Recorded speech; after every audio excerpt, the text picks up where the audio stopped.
Property क्या था, A into adjoint of A is equal to adjoint of A into ए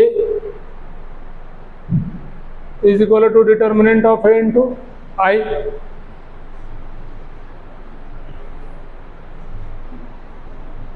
हो गया। अब ये वाली प्रॉपर्टी याद है, सेम प्रॉपर्टी हम यूज कर रहे हैं, ठीक है, याद है ना, A into adjoint of A या फिर adjoint of A into A is equal to determinant of A into I लिखवाया गया था कल।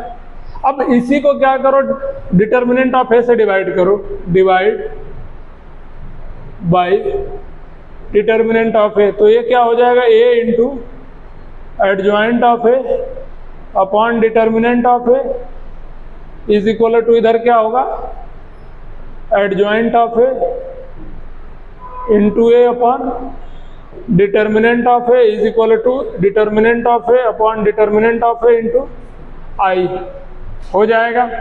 अब अगर ध्यान से देखो तो यहाँ ए इंटू क्या लिखा है, adjoint of A upon determinant of A, समझ में आई बात। इधर क्या लिखा है, adjoint of A upon determinant of A into A is equal to I, समझ में आई बात।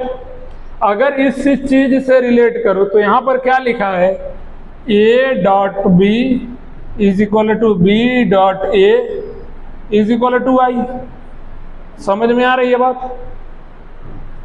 A into some matrices is equal to some matrices into A is equal to I, यानी सम मैट्रिसेस यानी कि बी, तो यानी कि बी की वैल्यू क्या है, B is equal to A inverse, समझ में आ रही है बात। यानी कि ए इनवर्स की वैल्यू क्या हो जाएगी, adjoint of A upon determinant of, समझ में आई बात, हाँ या ना।